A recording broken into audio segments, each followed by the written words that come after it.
So, Michael Cartellone, thank you so much for coming on Chaplin Talks. And Thank you, my friend. It is so great to see you. it is very nice to see you again. Can I just say I've been very excited for this interview in particular because in case anyone's wondering while they're watching this, me and Michael have known each other for quite some time now. Over 10 years? Yes, over 10 years. And not only is Michael a Charlie Chaplin fan, as we're going to find out, but I'm also a huge fan of his music. So this is going to be fun. Yeah. Yes, it is. I'm looking forward to it too. Thank you for having me on. No, thank you. Okay, so you were on the last leg of a 3-year farewell tour with Lynyrd Skynyrd, which I assume has been rescheduled. So when is the last time you were at home this long, and how are you keeping busy? Well, you are correct. We had just begun the third and final year of the farewell tour. We did 2 shows in March, and then everything hit and everything stopped. So I have not been home this long in 25 years. I will tell you regarding what is planned for Skynyrd. In essence, we have just been told by management, the plan is whatever we were going to do in 2020 is just going to happen in 2021, hopefully. A lot of that, of course, depends on if there's a vaccine, because I really don't see the big concert tours going back to work without a vaccine. No, of course. So God willing, there will be one, and, you know, people can get healthy and get safe, and we can all be going back to work. I will tell you, and you already know, we were supposed to play in London again this summer. Yeah, well, you know, in essence, they've literally just taken the exact schedule and just moved it. So, you know, in early July 2021, we are tentatively going to play there, and I hope we do, because you know how much I love coming there. Take me through the early stages of your career, because you have played or toured with some of the, you know, some of the biggest names in music. How did you get started, and how did you end up tour with these iconic people or artists? Well, thank you for the compliment. I will tell you that I moved here to New York City when I was 22 from my hometown, Cleveland, Ohio. And it was to work with a British musician named Eddie Jobson. Eddie is a keyboardist and violinist, and he had been in Roxy Music, Jethro Tull. He played in Frank Zappa's band for a while. And then he went on to form a British progressive rock band called UK in the late 70s. And it's one of my favorite bands. So I had moved to New York to work with Eddie, and did so for a few years. That was just kind of a recording project. Then I landed a tour with Tommy Shaw, who is the guitarist and vocalist from the band Styx. Tommy had a solo band at the time. This would have been 1987. And for about a year and a half, toured with Tommy. That then kind of segued into Tommy and I forming a band called Damn Yankees with Ted Nugent and Jack Blades. Great band, by the way. Thank you. Very, very proud of the 2 albums that Damn Yankees recorded. Damn Yankees did very, very well. It's a multi-platinum band.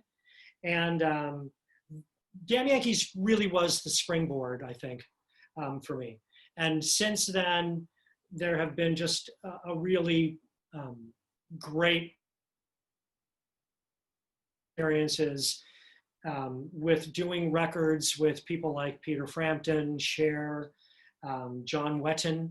I'm actually on a Freddie Mercury album, but he had already passed away, but I played on the tracks. That was really cool. And then I've had some really great touring experiences. John Fogerty, that was an amazing tour. I recorded and toured with a German heavy metal band, Accept, That was a blast. And now, 22 years later, here I am, the drummer of Lynyrd Skynyrd. I was so happy to find out that I have this admiration for you and the music that you guys play, and then to find out as well that you're a Charlie Chaplin fan. Do you remember how the initial connection happened with us? I'll share it with the viewers. So Kate Guillenvache, who runs the Association Chaplin office in Paris, she and I have been friends for quite a while, just kind of internet friends. So Skynyrd was getting ready to do a tour through the UK, throughout Europe. Yeah. About a dozen years ago. And I let her know, tell the family, if anybody wants to come to a gig, I will roll out the red carpet. And I heard back very quickly. Well, as a matter of fact, Charlie's grandson, Spencer, is interested. And here we are, all these years later. But do I remember that the first time you came to see us is in London? It was in London, Brixton Academy. Oh, okay. Yeah. Right. And so going back to your music, well, actually, let's move on from your music, because actually you're also a very talented painter, artist. And you came up with this simple but brilliant idea of painting your favorite album covers and portraits on drum skins. Am I correct? How did you get inspiration for how did you come up with the idea? Well, I will tell you that about 10 years ago, I started working with a company called Wentworth Gallery. And I started doing shows with them, and they handle my work. It was the owner of Wentworth Gallery, a man named Michael O'Mahony, rest in peace, who one day out of the blue said, "Have you ever painted on drum heads?" Oh. And I said, "No, but that's a great idea." Okay. So it was Michael O'Mahony that suggested it, because I was preparing to do my first Wentworth gallery show. So I thought, okay, yeah, painting on drum heads, that's really cool. What am I going to paint? Oh, I know. Maybe I'll paint album covers. That would be kind of cool. So the first album cover I painted is the first album I bought, which is David Bowie, The Rise and Fall of Ziggy Stardust and the Spiders from Mars. It is still my favorite album today. And you've also painted this really beautiful painting of my grandfather, Charlie Chaplin, which you call it, is it the Blue Eyes painting? Am I correct? Oh, it's just called Charlie Chaplin. Oh, it's just called Charlie. Anyway, so he's got these beautiful blue eyes, which is really good. But I understand that you went through quite the procedure to make sure that you got the right shade of blue. Tell us a little bit about that. I did. Well, for the people that only know of Charlie from black and white movies, they don't know that he had really vivid blue eyes. And so I thought, well, this could be cool for the painting to show those vivid blue eyes within the context of the black and white tramp. So I painted Charlie to look the way he looks on black and white film, which is kind of soft and dreamy. But then the eyes, I wanted to be hyper realistic, full color, to show that vivid blue. Well, there weren't really a lot of great pictures and or films that really could show me what blue was the right blue to use. So I reached out to your aunt, Charlie's daughter, Josephine. And what I did is I found a website that makes glass eyes for like wax figures and things. And I sent Josephine the website page that had all of these blue eyeballs on it. And she picked out the eyeball. She said, "That's the one." Oh, wow. I then ordered that glass eye. And while I was working on that Charlie Chaplin painting, I was holding that glass eye and painting the canvas, because I wanted to be very, very specific. Oh, And I'm very proud of that painting. Thank you for bringing that up. Yeah, no, it's a really, really nice painting. So if you haven't checked it out, where can they check out your, where can I see pictures? Obviously, I'm going to put some up on here, but if they want to go and check out more of your artwork, where can they? Yes, my art website is simply michaelcartellone.com. Perfect. And when they go to the site and they go to the page that's specifically for the Charlie Chaplin painting, on the page, there's a little video link that goes to a great segment that CNN did here in the States about musician painters. And they came here to our apartment here in New York City, and you literally see me on screen. I'm working on that Chaplin painting. I'm painting the Derby on camera. Amazing. Yeah. Yeah, I'm going to check that out for sure. And so another thing is that you recorded in the old, I get now you'd call it the old Chaplin Studios in Los Angeles. So for you as an avid Chaplin fan, how is it being there? Would you agree that it's still more or less the same as it was? It is more or less the same. Mm-hmm. They've done a wonderful job preserving the buildings. A few of the buildings have been given a facelift, but for the most part, when you walk on that lot, it's like going back in time. And I've been there many, many times. And in fact, the Damn Yankees' first album was done at the time that the studio was called A&M. Mm-hmm. So A&M Records owned the Chaplin lot at one point.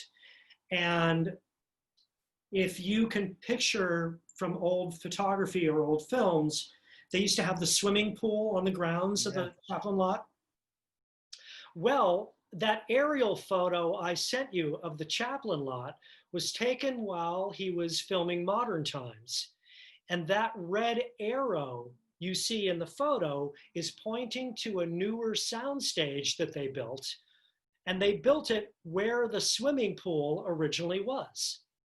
So years later, when A&M bought the lot, they converted that soundstage into the recording studio. Right next to the recording studio is the long strip of little kind of cabins Mm-hmm. that all of the extras used for dressing rooms.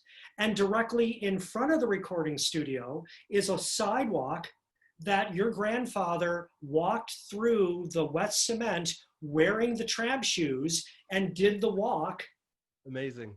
So, I mean, they have purposely left things that were very important historically untouched.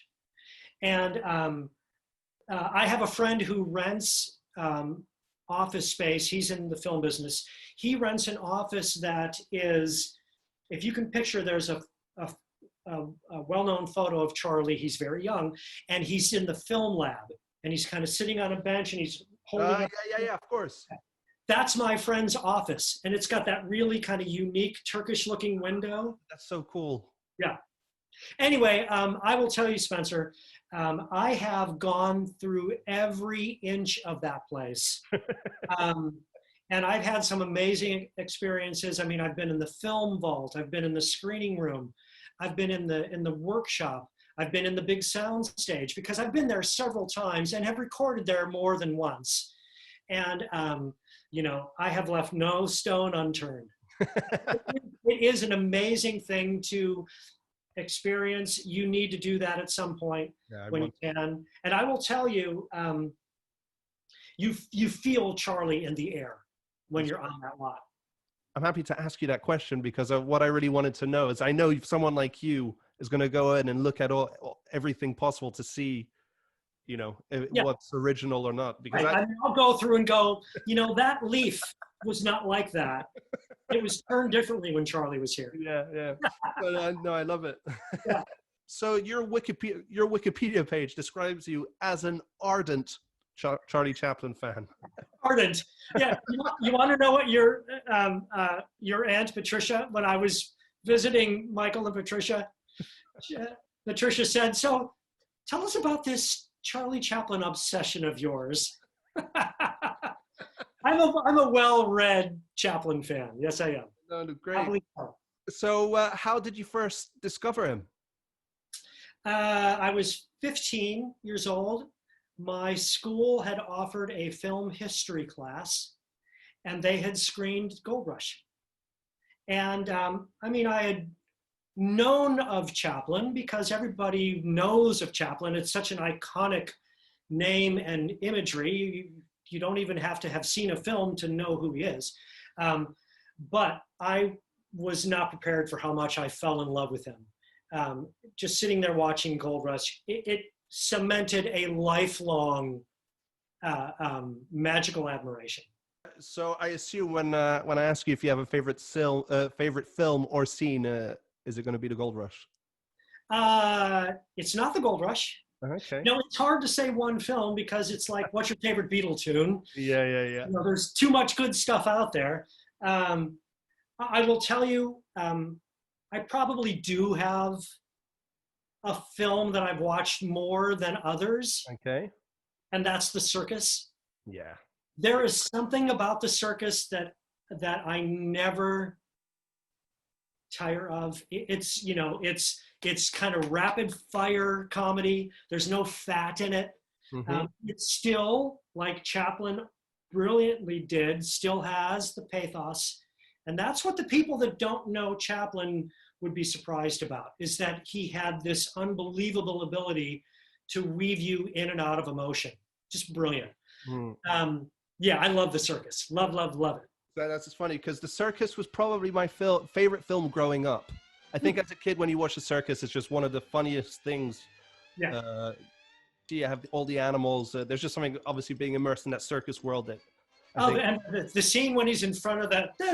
Yeah, exactly. It's so good.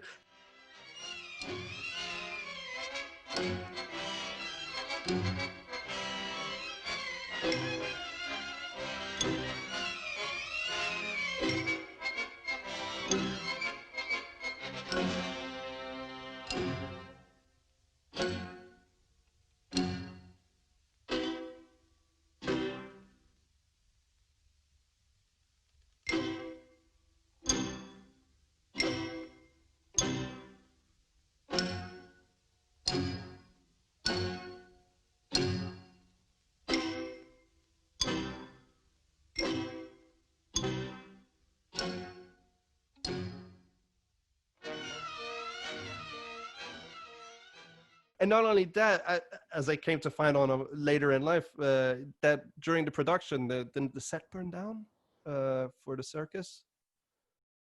Yeah, the set burned down. He was going through a divorce. I mean, that was not a happy time for him yet. The movie is just nothing but a smile. So how would you describe Charlie Chaplin to someone who has never seen his films? I would say you will have an unexpected experience because it's very easy to have a preconceived notion that a Chaplin movie is, you know, throwing pies and a pratfall and, you know, the slapstick, which is all beautiful. But I think people will be surprised about that pathos, that ability that he had. And his films just go so much deeper than just surface comedy that I think people would be very happily surprised at his level of artistry. Actually, you also have one of the coolest pieces of memorabilia. Tell us what you've managed to get your hands on and the story behind it. Sure. So, you know, I am a bit of a collector. And, you know, once you start collecting these kind of things, you know, those auction houses find you. So it's not hard finding stuff once they know about you. One of the things I have that's very, very cool, when Charlie was with the SNA Film Company, they had created these little postcard promotional advertisements. And so I have one that Charlie signed. It's very, very cool. But the movie prop that I have that I'm most proud of is from the movie City Lights. And it's from that wonderful scene where they have the party and someone gives Charlie a whistle and he blows the whistle and someone hits him on the back and he swallows it. And then someone starts to sing, so the room gets very quiet. And of course, Charlie starts hiccuping, and then you hear the whistle over and over. I have the whistle.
Just to give you a quick history, in 1947, your grandfather had become friends with a French journalist. He was also a screenwriter and an actor, Maurice Bessy. And your grandfather gave Maurice Bessy a lot of really cool things. He gave him the cane that he used in modern times. Wow. He gave him the megaphone, like the director's megaphone from Verdu, a couple mustaches, wow. And the whistle from City Lights. And when this happened, the whistle was attached to like a little property tag. And on the tag, your grandfather wrote, "Whistle from City Lights," and signed it, Charlie Chaplin. Anyway, that was 1947. So fast forward, 2002, Christie's in South Kensington has an auction, and all of those things, the cane, the mustaches, the whistle, the megaphone, all those things sell at this Christie's South Kensington auction. And as it happens, these things kind of tend to circulate. So fast forward, it's now 2008, and lo and behold, the whistle is in an auction here in New York. I'm looking at the catalog and they have a photograph of it, and in the description, it just says, yeah, and the whistle's attached to a tag that says City Lights. And I'm reading this thinking, they don't know what that tag is. So I win the auction. I go to the auction house in New York City in person to pick up the whistle. I wait until they hand it to me. And now I'm holding the whistle and I say, oh, by the way, this tag? That's Chaplin's writing on the tag. And the lady, her face just went like, she went, that's a lot more valuable now. And I said, yes, it is. That's so funny. That was the first thing that happened. The second thing that happened, I blew the whistle because there was no way I was not going to blow the whistle. Yeah. And here's the best part of this story. When Charlie's doing City Lights, sound technology has already happened. Charlie goes against everyone's advice and still makes City Lights a silent film because he does not want to give the tramp a voice. Right move. But he used the sound technology to write a beautiful score and then put a bunch of sound effects for gags. And one of the sound effects was that scene. And consequently, when you see on screen Charlie, blow the whistle. Mm-hmm. The whistle you hear is the actual whistle that I own. Which is really So interesting. the first sound associated with the tramp on screen is that whistle. It's a very important piece of Hollywood history, and I could not be happier to see it. Now, let me ask you, when you came to visit me in the apartment, Mm-hmm. did you blow the whistle? No, because I think you had it framed or something, right? I have it framed, but the frame is in like no. a shell box where you can open it up. Oh, is it? Okay. No, we're gonna do all of that. Don't Next worry. visit, you can blow the whistle. And I'm telling you, it is the sound on the film. I'm It was spooky the first time I did it. It was like, oh my God, it's the same sound. exciting. And so another person that you seem to be influenced by is Houdini. Yes. And you also have a pair of his handcuffs. I do. Again, it's that same clique of auction houses. Yeah, and as I said, I mean, both these artists have clearly had an influence on you. So do you think they're similar in some ways? Well, yes, they did have major influences on me, no question about it, in different ways. Mm-hmm. The similarities, quite honestly, they were both trailblazers in their respective field. What Houdini did with his career, what Chaplin did with his career, they kind of like rewrote the game. They were doing things that people hadn't done. And, they were the kings of their time, and that's why they are still important today. Now, I'm very happy to say that those two heroes of mine did meet. November 1915, Houdini was on a vaudeville tour of the States. He came into Los Angeles. Charlie was, at the time, with the S&A Film Company. Houdini was really interested in this brand new movie industry and wanted to try and tap into it. And he started going around and meeting all of these famous movie stars, your grandfather being one. And there is a great photo of the two of them together. So I will tell you that Houdini did dabble in the film industry and made a handful of movies. Houdini was not an actor, to be honest, but the movies he made are important because they give, the Houdini fans of today an opportunity to see him on film. Yeah. Even though they weren't the best movies, they're still important to us. Yeah. Now, I'm going to bring this back around to my second career as a painter. I decided that I wanted to paint Houdini and Chaplin having a moment together. So several years ago, I did a painting where Chaplin and Houdini are sitting on a bench, and in between them is my father. Yeah. And in essence, it's my three heroes together having a moment. It looks like it's a period piece, 1920s New York City kind of a look. Wentworth Gallery has sold reproductions of that painting. People really like that painting because it just takes on even if they don't know who the main figures in the foreground are, people really have taken fondly to that painting. There's a few stories that stick out from when meeting you as well, but you told me this wonderful story about reaching out to my grandmother, Una, in Switzerland. Sure. I wrote her a letter. I was 21 years old. By this time, I had been, watching Chaplin movies nonstop for many years.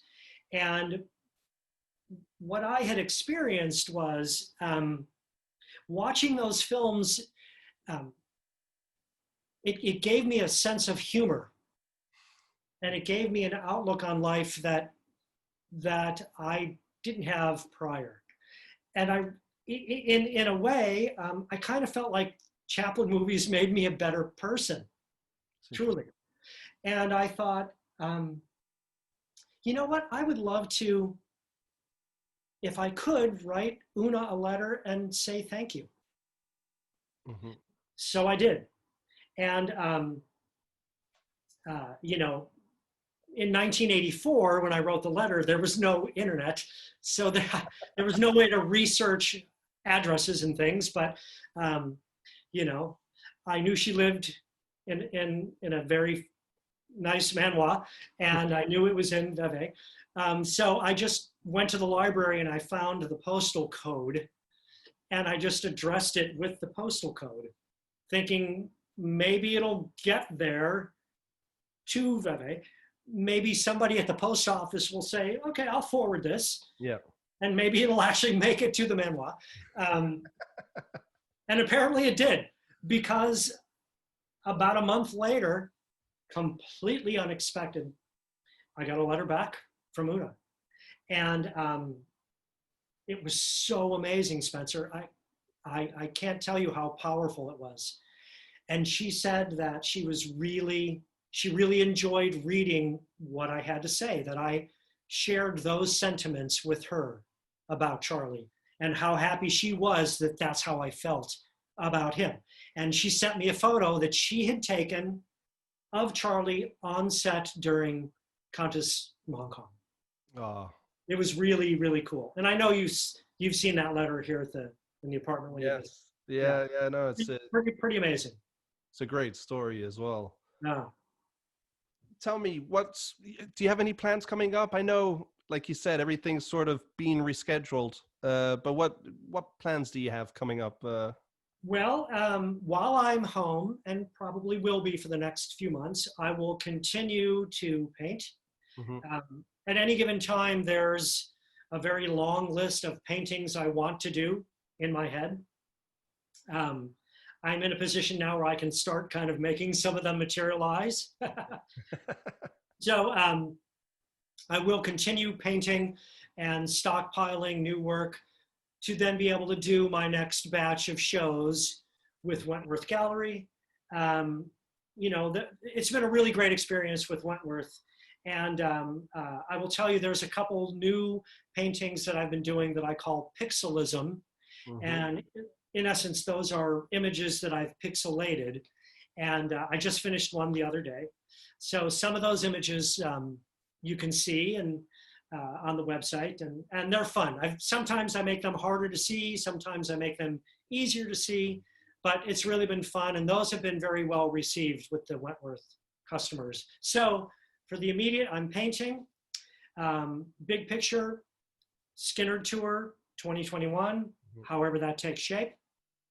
And then a little thing that I can just plant the seed to tell you about. I have a recording project that I'm working on. Wow. It's very early in the stages, but I can tell you it is going to be an album that will have a lot of special guests from very cool friends that play in very cool bands. Okay. I can't wait for that. It's not a Damn Yankees reunion, which some people might immediately go to. Oh, okay. So it's not a Damn Yankees reunion.